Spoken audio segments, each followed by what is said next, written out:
Hello dear students, how are you? Last time આપણે રાઉલ્ટનો પ્રથમ નિયમ ભણી ગયા. રાઉલ્ટનો પ્રથમ નિયમ શેના પર આધારિત હતો? બાષ્પશીલ દ્રાવ્ય અને બાષ્પશીલ દ્રાવક પર આધારિત હતો રાઉલ્ટનો પ્રથમ નિયમ. આજે આપણે ભણવા જવાના છે રાઉલ્ટનો બીજો નિયમ, જે કોના પર આધાર રાખે છે? અબાષ્પશીલ દ્રાવ્ય અને બાષ્પશીલ દ્રાવક પર. તો રાઉલ્ટનો બીજો નિયમ આજે આપણે ભણવા જઈ રહ્યા છે. So let's start. હવે અબાષ્પશીલ દ્રાવ્ય અને બાષ્પશીલ દ્રાવક આપણે ભણી ગયા છે. અબાષ્પશીલ બાષ્પશીલ કોને કહેવાય તે શબ્દ આપણને ખબર હશે. નહીં ખબર હોય તો આના આગળનો વિડીયો આપણે જોઈ લેવો પડશે, જેથી કરીને આ બે શબ્દની અંદર આપણને ખ્યાલ આવી જાય. હવે આપણને ખબર છે, શું ખબર છે કે દ્રાવણની અંદર શું આવેલું હોય? તો કે દ્રાવણની અંદર દ્રાવ્ય હોય અને બીજું શું હોય? દ્રાવક હોય. દ્રાવણમાં શું આવેલું હોય? દ્રાવ્ય અને દ્રાવક. દ્રાવ્ય કોને કહીએ? દ્રાવણમાં જે પદાર્થનું પ્રમાણ ઓછું હોય તેને આપણે દ્રાવ્ય કહીએ છીએ, અને જે પદાર્થનું પ્રમાણ વધારે હોય તેને આપણે શું કહીએ છીએ? દ્રાવક કહીએ છીએ. તો આપણે આજે થિયરી જોવા જઈ રહેલા છે, તેમાં આપણી પાસે જે દ્રાવ્ય છે એનો સ્વભાવ કેવો છે? અબાષ્પશીલ. દ્રાવ્ય કેવો છે? અબાષ્પશીલ. અને દ્રાવક કેવો છે? તો કે બાષ્પશીલ. હવે અબાષ્પશીલની અંદર મેં કહી રહ્યો હતો કે મોટા ભાગે ઘન પદાર્થોનો સમાવેશ થાય. અબાષ્પશીલ દ્રાવ્ય પદાર્થોની અંદર મોટા ભાગે ઘન પદાર્થોનો સમાવેશ થાય. કયા કયા? દાખલા તરીકે ગ્લુકોઝ છે, સુક્રોઝ છે, યુરિયા છે. આ બધા અબાષ્પશીલ દ્રાવ્ય અથવા અબાષ્પશીલ ઘન પદાર્થ છે, જે બાષ્પમાં રૂપાંતર પામવાનો ગુણધર્મ ધરાવતા નથી. બાષ્પશીલમાં તો આપણને ખબર જ હોવું જોઈએ કે શું હશે?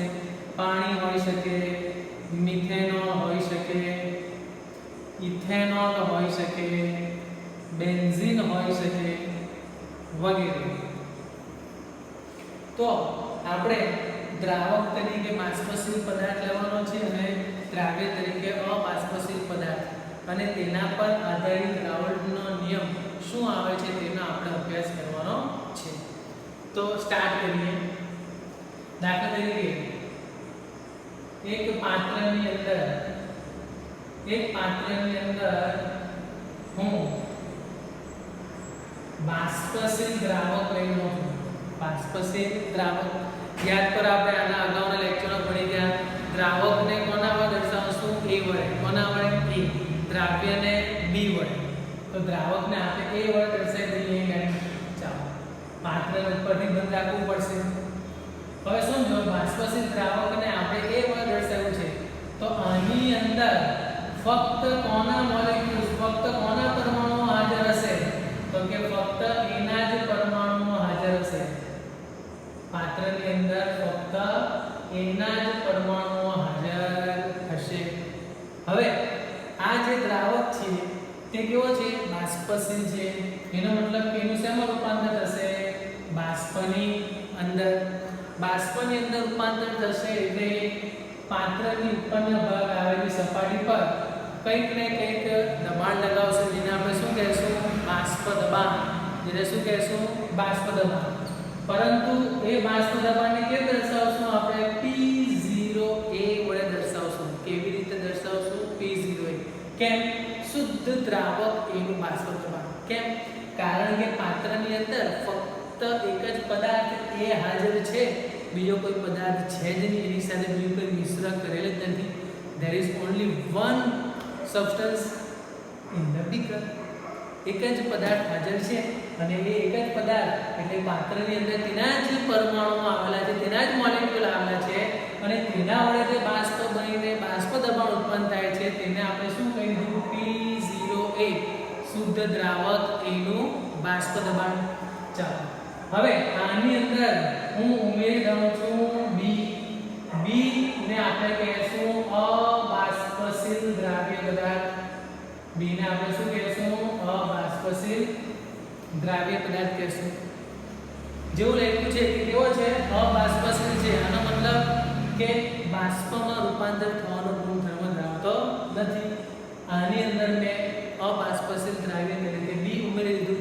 ચાલો, બંને બંને ભેગા થઈ જશે અને શું દ્રાવ્ય અને દ્રાવકને ભેગા કરી દઈએ તો આપણી પાસે શું બની જશે?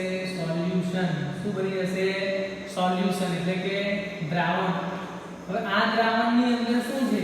તો કે A પણ છે, B પણ છે, A પણ છે, B પણ છે, A પણ છે, B પણ છે. આ બંનેના પરમાણુ હવે દ્રાવણની અંદર હાજર છે. કોના પરમાણુ હાજર છે? A અને B બંનેના. હવે બરાબર સમજવાનો પ્રયત્ન કરજો વિદ્યાર્થીઓ. તો કે અહીં B ની નીચે A ના પરમાણુ હશે, A ની નીચે B ના પરમાણુ આવી રીતે ગોઠવાયેલા હશે. હવે A અને B માંથી બાષ્પશીલ કોણ છે? બાષ્પમાં રૂપાંતર થવાનો ગુણધર્મ કોણ ધરાવશે? તો કે ફક્ત A. આપણી પાસે જે A ના પરમાણુ આવેલા છે તે જ બાષ્પમાં રૂપાંતર થવાનો ગુણધર્મ ધરાવે છે, કારણ કે A એટલે દ્રાવક અને તે કેવો છે? બાષ્પશીલ છે. B તો આપણી પાસે કેવો છે? અબાષ્પશીલ દ્રાવ્ય પદાર્થ છે. આનો મતલબ કે જ્યાં પણ B આવ્યા છે, જેટલી જગ્યા પર B આવ્યા છે એ બાષ્પમાં રૂપાંતર થશે નહીં. B જ્યાં આપણને દેખાય છે એ બાષ્પ બનાવશે નહીં. ફક્ત એ બાષ્પશીલ છે એટલે એ બાષ્પમાં રૂપાંતર પામશે અને એનું બાષ્પ દબાણ જે તે હશે તે પાત્રની સપાટી પર લાગશે. તો B નું શું ભાઈ? તો મેં કહી દીધું કે B તો દબાણ ઉત્પન્ન કરશે, બાષ્પ બનાવશે નહીં. બાષ્પ નહીં બનાવે તો બાષ્પ દબાણ ક્યાંથી ઉત્પન્ન કરવાનું?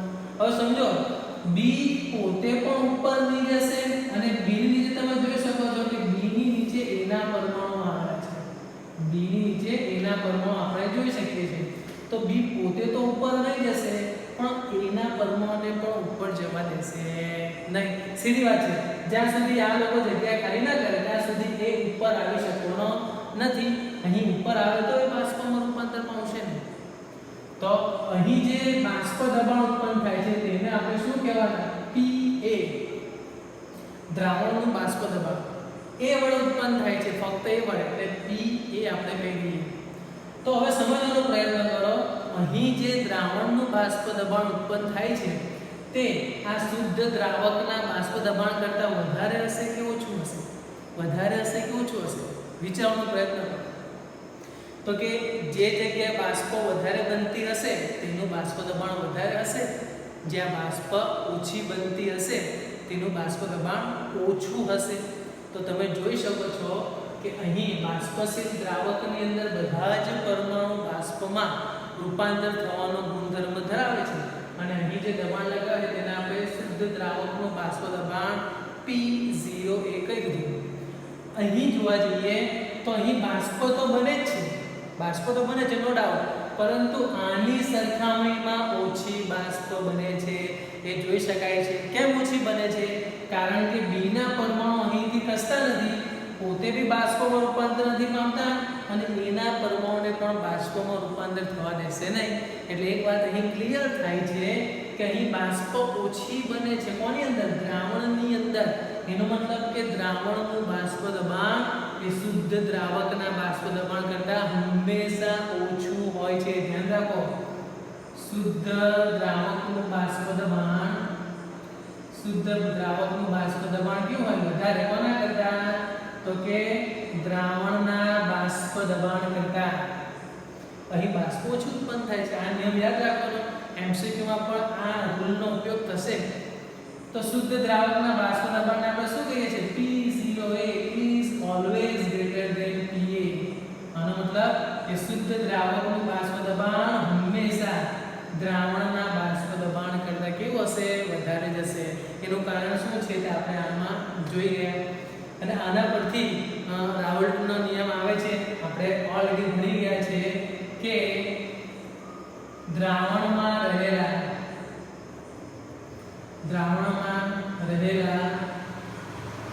દરેક ઘટકનું આંશિક બાષ્પ દબાણ એ તે ઘટકના મોલ અંશના સમપ્રમાણમાં હોય છે. મોલ અંશના સમપ્રમાણમાં હોય છે. આ દ્રાવણમાં રહેલા ઘટક, દ્રાવણમાં કયા ઘટકો રહેલા હોય છે તો કે દ્રાવ્ય અને દ્રાવક, એ દરેકનું આંશિક બાષ્પ દબાણ એ તે ઘટક, એટલે કે દ્રાવ્યનું આંશિક બાષ્પ દબાણ તેના મૂળ અંશના સમપ્રમાણમાં અને દ્રાવકનું આંશિક બાષ્પ દબાણ તેના મૂળ અંશના સમપ્રમાણમાં હોય છે. આવું આપણે ભણી ગયા છે. તો અહીં ધ્યાન આપો, અહીં જે દ્રાવણની અંદર એનું બાષ્પ દબાણ છે Pa, તે કેટલું હશે તો કે Pa is directly proportional to Xa. આનું બાષ્પ દબાણ તેના મૂળ અંશના સમપ્રમાણમાં હશે. કેમ તો કે જેમ એની સંખ્યા વધારે તેમ એના મોલ વધારે, તેમ એનો મોલ અંશ વધારે, એનો મોલ અંશ વધારે તેમ એનું બાષ્પ દબાણ વધારે.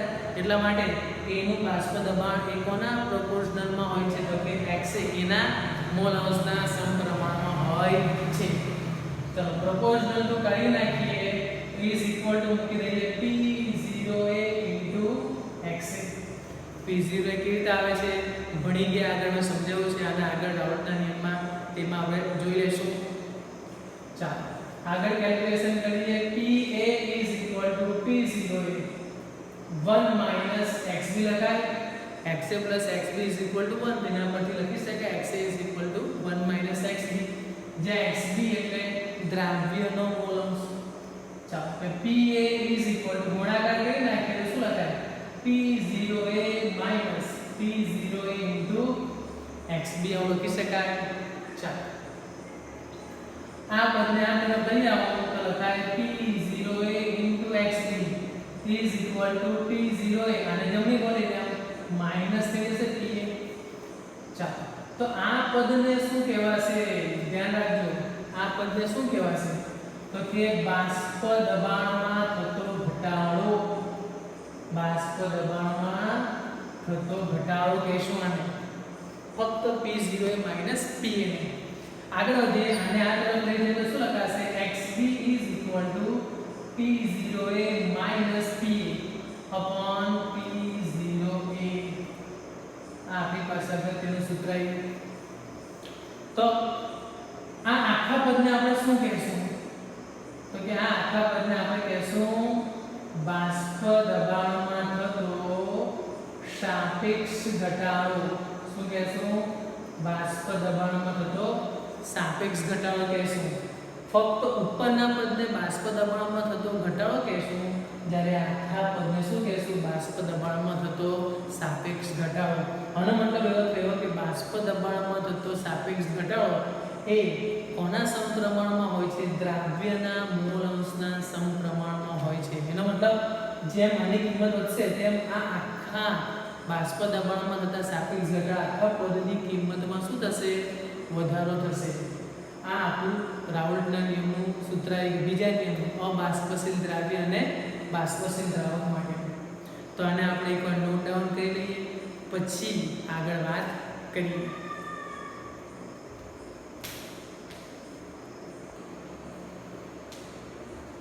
હા તો હવે આપણે આ નિયમનો આલેખ સમજવાનો પ્રયત્ન કરીએ. તો કે આપણે અત્યારે જોઈ ગયા કે Pa is proportional to Xa, આવું આપણે જોઈ ગયા, અને એના પરથી આપણે લખ્યું તો Pa is equal to P0A into Xa. ચાલો આપણને ખબર છે આ દ્રાવકનું બાષ્પ દબાણ છે, આ શુદ્ધ દ્રાવકનું બાષ્પ દબાણ છે, અને આ એનો મોલ અંશ છે. આ સમીકરણને રેખાના સમીકરણ y is equal to mx plus c સાથે સરખાવીએ તો શું દેખાય છે, y અક્ષ પર શું આવશે તો કે દ્રાવકનું બાષ્પ દબાણ, x અક્ષ પર શું આવશે તો કે દ્રાવકનો મોલ અંશ, m એટલે ઢાળનું મૂલ્ય કોના બરાબર હશે આપણે જોઈ શકીએ છીએ શુદ્ધ દ્રાવકના બાષ્પ દબાણ બરાબર c ની વેલ્યુ 0 આવે છે. ચાલો તો આનો આલેખ દોરવાનો પ્રયત્ન કરીએ. ચાલો અહીં આપણે દ્રાવકનો મૂળ અંશ લખીશું, અહીં આપણે બાષ્પ દબાણ, કોનું બાષ્પ દબાણ હશે દ્રાવણનું બાષ્પ દબાણ y અક્ષ. શરૂઆતમાં આ પોઈન્ટ પર દ્રાવકનો મૂળ અંશ કેટલો છે 0, આ પોઈન્ટ પર દ્રાવકનો મૂળ અંશ 0 છે. ધીમે ધીમે આગળ વધતા એનો મોલ અંશ એટલે કે દ્રાવકનો મોલ અંશ આ દિશામાં જતા વધે છે. એટલે અહીં દ્રાવકનો મોલ અંશ આપણી પાસે કેટલો થઈ જાય છે? 1 થઈ જાય છે. સમજો અહીં આ બિંદુ પર દ્રાવકનો મોલ અંશ કેટલો થાય છે? 1 થાય છે. તો તે વખતે અહીં જે આપણને બાષ્પ દબાણ મળશે તેને શુદ્ધ દ્રાવક A નું બાષ્પ દબાણ કહેશું. અહીં તો આવશે જ નહીં કારણ કે એ હાજર જ નથી. તો ધીમે ધીમે આપણે ઉમેરતા જઈએ છીએ તેનો મોલ અંશ વધીને 1 થાય છે. તે સમયે અહીં બાષ્પ દબાણ મળે છે P0 જે આપણું શું છે? શુદ્ધ દ્રાવકનું બાષ્પ દબાણ. એટલે આને આપણે જોડી દઈએ તો આપણને આ રીતનો ગ્રાફ મળે. સીધી રેખા જે રેખાના સમીકરણ માટેનો આલેખ છે. તો આ થઈ ગયો આપણી પાસે આલેખ રાઉલ્ટના બીજા નિયમનો. તો આને આપણે તૈયાર કરી નાખીએ. હવે આની સાથે જ બીજી અગત્યની વાત આપણે આવે છે તે પણ કરી લઈશું, તે પણ શીખી લઈએ. તો કે હવે આપણી પાસે આવે છે સંખ્યાત્મક ગુણધર્મો. સંખ્યાત્મક ગુણધર્મો અંગ્રેજીમાં એને કોલિગેટિવ પ્રોપર્ટીઝ કહે છે. કોલિગેટિવ પ્રોપર્ટીઝ અંગ્રેજીમાં કહે છે. તો એ સંખ્યાત્મક ગુણધર્મ એ દ્રાવણના એવા ગુણધર્મ છે. સંખ્યાત્મક ગુણધર્મ એ દ્રાવણના એવા ગુણધર્મ છે જે દ્રાવ્યના કણોની સંખ્યા પર, દ્રાવણમાં રહેલા દ્રાવ્યના કણોની સંખ્યા પર આધાર રાખે છે. કણોની સંખ્યા પર આધાર રાખે છે. જેમ કણોની સંખ્યા વધારે તેમ સંખ્યાત્મક ગુણધર્મ વધારે, જેમ કણોની સંખ્યા ઓછી તેમ સંખ્યાત્મક ગુણધર્મ પણ ઓછા, એવું કહેવાય સામાન્ય રીતે. કણોની સંખ્યા પર આધાર રાખે છે પરંતુ દ્રાવ્યના સ્વભાવ પર આધાર રાખતા નથી. દ્રાવ્યના સ્વભાવ પર એટલે કે દ્રાવ્ય તરીકે ગ્લુકોઝ છે કે યુરિયા છે કે NaCl છે એના ઉપર આ ગુણધર્મમાં આધાર રાખતા નથી. તેને સામાન્ય શું કહે છે? સંખ્યાત્મક ગુણધર્મ. સંખ્યાત્મક ગુણધર્મ એટલે શું? તો કે દ્રાવણના એવા ગુણધર્મ જે દ્રાવ્યના કણોની સંખ્યા પર આધાર રાખે છે, એના સ્વભાવ પર આધાર રાખતા નથી. તેને સંખ્યાત્મક ગુણધર્મ કહે છે. આ 2 માર્ક્સમાં પૂછવું તો પૂછી શકાય તેવો સવાલ, પણ MCQ માટે તો વેરી ઇમ્પોર્ટન્ટ. આનો MCQમાં ઘણું મહત્વ છે. દર વર્ષે બોર્ડમાં આના આધારિત MCQ હોય જ છે. હવે એવા કયા ગુણધર્મ છે જેને આપણે સંખ્યાત્મક ગુણધર્મ કહી શકીએ? તો સૌપ્રથમ એમાં સમાવેશ થાય છે બાષ્પ દબાણમાં થતો સાપેક્ષ ઘટાડો. બાષ્પ દબાણમાં થતો સાપેક્ષ ઘટાડો. હવે બાષ્પ દબાણમાં થતો સાપેક્ષ ઘટાડો એટલે હમણાં જોઈએ કે આપણે P01 P1 છેદમાં P01 આપણે એ લખ્યું હતું અને એ લખી નાખ્યું. આ આખા પદને શું કહેવાય? બાષ્પ દબાણમાં થતો સાપેક્ષ ઘટાડો. ધ્યાન રાખો, આ ટર્મ સંખ્યાત્મક ગુણધર્મ તરીકે ઓળખાય છે. બાષ્પ દબાણમાં થતો ઘટાડો એમ કે તો તે આવે નહીં. ફક્ત બાષ્પ દબાણ એમ કે તો એ પણ આવે નહીં. કેમ? તો કે આ કોના બરાબર હોય? દ્રાવ્યના મોલ અંશ બરાબર હોય છે =xb. અને જે દ્રાવ્ય પર આધાર રાખે xb એટલે દ્રાવ્યના કોની સંખ્યા પર આધાર રાખશે? તો તે કોના અંદર આવી જશે? સંખ્યાત્મક ગુણધર્મની અંદર. એટલે ધ્યાન રાખજો, બાષ્પ દબાણમાં થતો સાપેક્ષ ઘટાડો એ સંખ્યાત્મક ગુણધર્મ છે. બીજું આવે છે આપણી પાસે ઉત્કલન બિંદુ ઉન્નયન. ઉત્કલન બિંદુ ઉન્નયન એને આપણે ડેલ્ટા TB વડે દર્શાવીએ છીએ. ત્યાર પછી આવે છે થાન બિંદુ અવનયન, જેને ડેલ્ટા TF વડે દર્શાવીએ છીએ. અને છેલ્લું આવે છે અભિસરણ દબાણ. અભિસરણ દબાણ એને આપણે પાઈ વડે દર્શાવીએ છીએ. તો સામાન્ય રીતે આ 4 જે છે તે સંખ્યાત્મક ગુણધર્મ છે જે કોના પર આધાર રાખે છે? દ્રાવ્યના કણોની સંખ્યા પર આધાર રાખે છે. એટલા જ માટે તો એ 4 નો સમાસ શેમાં થયો છે? સંખ્યાત્મક ગુણધર્મની અંદર થયો છે. અને આ MCQમાં પૂછાય છે કે નીચેના પૈકી કયો સંખ્યાત્મક ગુણધર્મ છે? તો આ ટર્મ આપણે એક્ઝેક્ટ યાદ રાખશું. ઉત્કલન બિંદુ ઉન્નયન સંખ્યાત્મક ગુણધર્મ છે. ઉત્કલન બિંદુ કહે તો તે નહીં આવે. ધાર બિંદુ અવનયન છે પણ ધાર બિંદુ નહીં. અભિસરણ દબાણ છે પણ અભિસરણ નહીં. આ બધી વસ્તુ નાની નાની જે વાતો કહી જાઉં છું તેને ધ્યાન રાખજો, કારણ કે એમસીક્યુમાં ખાસ પૂછાય છે. તો આ થઈ ગઈ સાથે સાથે સંખ્યાત્મક ગુણધર્મની પણ વાત. તો આને આપણે નોટ ડાઉન કરશું. તો અહીં આપણો રાઉલ્ટના બંને નિયમો પૂરા થાય છે. તો મને તમારાથી એક ફરિયાદ છે વિદ્યાર્થી મિત્રો કે વિડીયો તમે જોતા નથી. જોશો તો જ તમને ખ્યાલ આવશે. અત્યારે જે પરિસ્થિતિ ચાલી રહી છે, અત્યારે જે લોકડાઉનની પરિસ્થિતિ ચાલી રહી છે, તેમાં તમારા પાસે ભણવાનો એકમાત્ર આધાર હોય તો આ વિડીયો જ છે. પરંતુ તમે તે વિડીયો જોવામાં પણ આળસ કરી રહ્યો છો. તો પછી તમે અભ્યાસ ક્યારે કરશો? પ્યારે બચ્ચો, તમે અભ્યાસ ક્યારે કરશો? તો એટલા માટે મારી તમને બધાને વિનંતી છે કે દરેક વિડીયો જે તમે આવે છે તે તમે જુઓ, પૂરેપૂરો જુઓ. નહીં સમજ પડે તો તમે કમેન્ટમાં લખી શકો છો. જે પણ તમને ડાઉટ હોય તમે લખી શકો છો. તમને જેમ બને તેમ વહેલા તમને એનો ઉકેલ આપવાનો પ્રયત્ન કરીશું.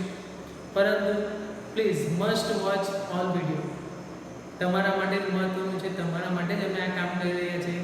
તો તમે પોતાને પણ સપોર્ટ કરો અને મને પણ સપોર્ટ કરો. Thank you very much. Take care.